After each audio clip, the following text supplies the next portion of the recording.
guys, it's me, Mayfla, and today's video is a little different, and I know I've been not being the great person to upload videos, so today's video is going to be looking into my OCs, and if you're a person that is not a nerd like me, an OC is an original character that you create for a fandom or for a book, I guess.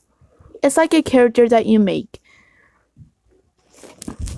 And the reason why I'm doing it is for one of the recent people that I've been loving, that I've been watching their content for a while. Her name is FlyingPings, and she does a thing where you submit your OC, and if you're lucky enough, you can be able to get your OC drawn. And her style, yeah, it's amazing.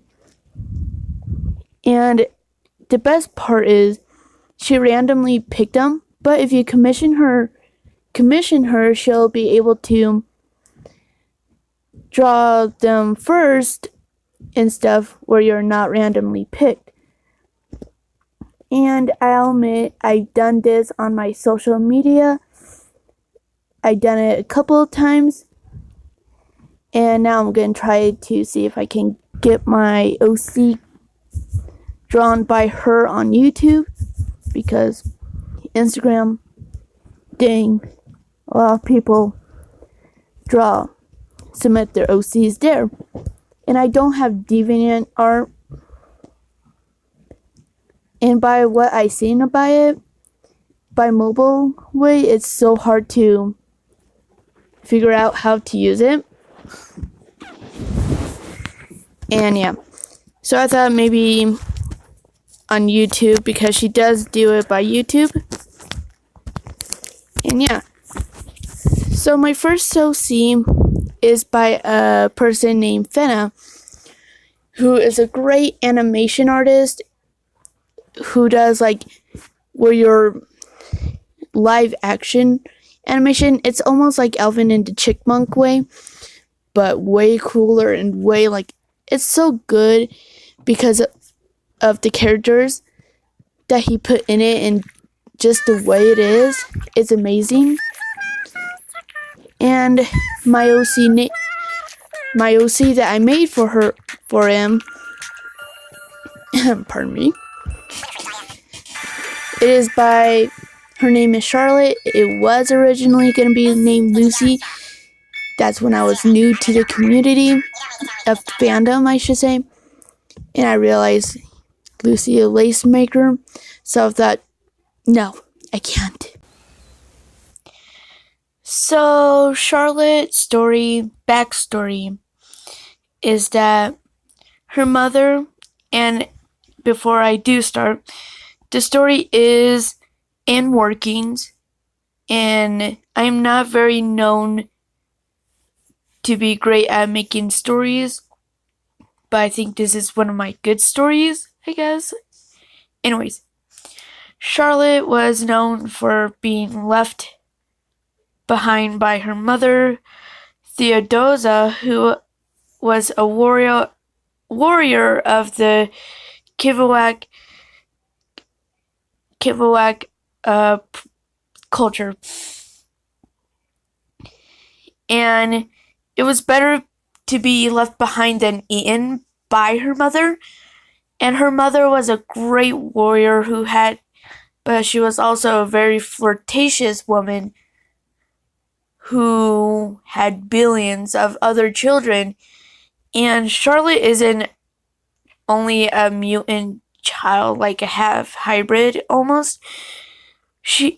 Theodosia had many malfunctioned children who were not able to malfunction very well to either human race or the Kivawak society. Theodosia mostly ate all of her children who was in the middle instead of a human or a Kivawak. But the thing is, Charlotte is one of the first child to be left behind rather than eaten. The reason why is Theodosia's husband, who went to Las Vegas and who never returned, had reminded Theodosia about in Charlotte. He resembled in Charlotte by her blue eye. So and Theodosia's husband, who went to Las Vegas, was the true man who she truly loved, but he left her to Las Vegas and never returned.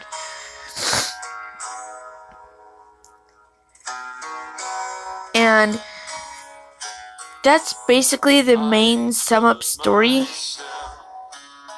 And yeah, like I'm still in workings of her story, but that's basically my main point of the story. I might make a video further on, like to the down point, the final call out of the story, but that's just a rough idea. So I hope you enjoy it. Hope you enjoyed my first OC, and yeah. Try to kill it all away, but I remember everything. So the song that you just listened to while I was explaining Charlotte's story was a song called,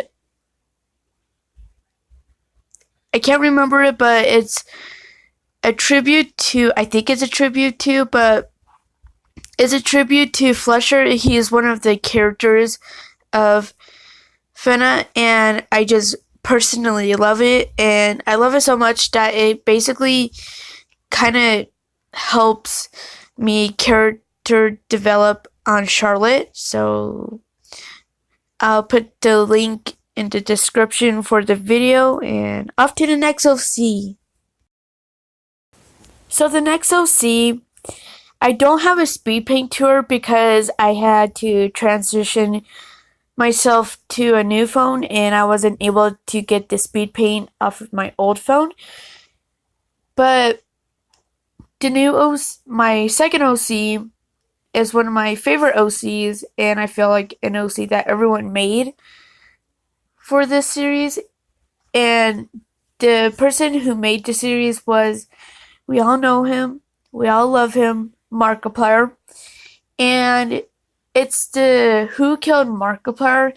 And this season, it just brought a lot to me, and I loved it so much where I made an OC. And I made an OC like who is the character playing in the Who Killed Markiplier. And I haven't touched on her story, like I haven't done anything to her story yet, so like I've done workings on it, just not very much as I wish I could.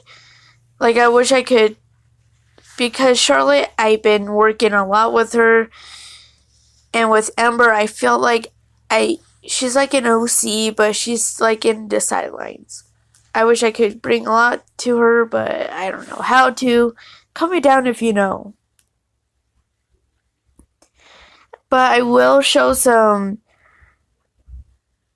drawings that I've done for her and all that, and I'll be reading the story of Amber, so here we go. On November 2nd, a beautiful baby girl was born. The child's parents was at the age of 19. As only teenagers lovers, they traveled the world before their childbirth. Her mother, Bessie, at the age of 18, when gave birth, but Bessie is an unusual runaway girl. She is a gypsy and a witch. Bessie's mother was a witch and her father was a gypsy. Then her husband Arnold was a successful business owner of a big company. They ran off to travel the world and they work as well on the trip around the world. Bessie worked to help crimes and everyday people's problem. As Arnold worked to become partners with companies and work hard to get his company name out there. Then when they figured out they were pregnant, they stayed at Paris, France for the next 9 months. Then in a church of Notre Dame, a child was born. Her name was Amber. A beautiful baby girl was born. Her new family, the new family spent a year in Paris, but then moved back to California where Arnold Company's headquarters was located. But they only didn't move because of the business. Someone was after Bessie and her family, witch hunters. They chased her down for years. Her father wanted her dead for runawaying with a gorg. Then once they returned to California, they enjoy their baby girl Amber's early years. Then 8 years later, on a stormy night, and eight years later, on a dark, stormy night, a break-in happened, and Robin sadly murdered Bessie and attempted to murder Arnold and Amber. But Arnold called the police in time and they caught the murderers. The sad day of the grieving family. Amber felt nothing once. She knew her mother was in heaven. Then one day, on the day of the funeral, her father talked to Bessie's mother as Amber sat in a green chair. She's looking down and her sad eyes with puffy pink around her. Then she felt a tap on her knee. She looked up and saw an older boy who was 12 or 10. His name was Damien, and he introduced himself to other people. Since that dark morning day, it became a new era of friends and adventure.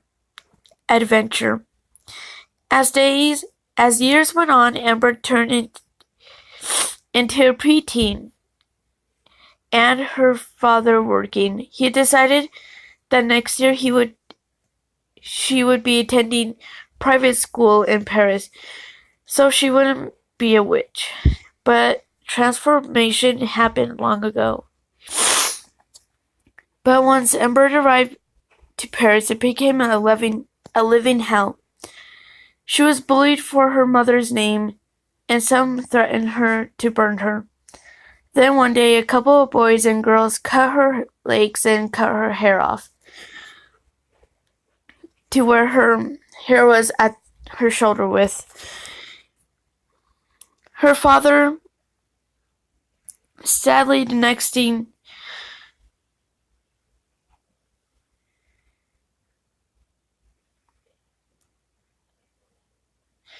her hair was the thing that her mother loved mostly about.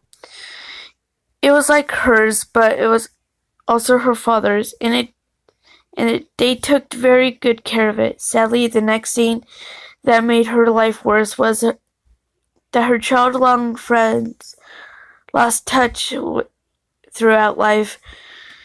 Then 4 years later, Amber returned to California jobless, till a great man offered her to travel with Amber to university. Amber accepted, and the great times with him. They returned, and Damien was elected as mayor. He wanted Amber by his side. She accepted, and then one day she got an invitation that could change her life forever. Then her story continued, but sadly, the church wasn't enough to keep the true power of Ember inside for very long. Thank you very much for listening to me misspell stuff, missaying stuff, stuttering. Thank you for listening to it. And I will draw more pictures of Ember and more animation tests with her in the future, I hope. But on to my very last OC of the video. And my OC's name is, her name is May. And before you all say, ooh, I bet it. Yes, it's a creepypasta OC. But it's one of my favorites OC because I feel like it's almost original. It's not copying anything. It's not a Mary Sue. And yeah. I will show a speed paint of one of her outfits, and I shall let you guys go on your way, live life, and etc. So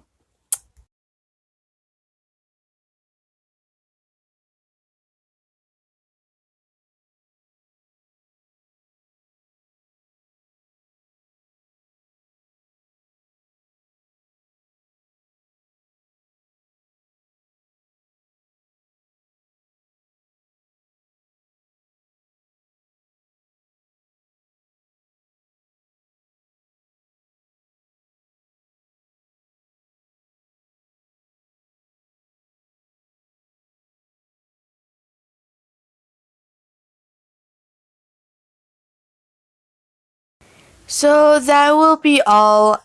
I will make a further video on explaining May's backstory and all the other stuff, but I want to get the video out and stuff, so thank you for watching and listening to me ramble about my OCs, and I hope you go and check out the people that made these OCs inspired and alive. They mean a lot to me, and I hope you luck if you're in the raffle for FlyingPings OC designs. And thank you for listening, and I will see you in the next video. Bye bye. Mwah!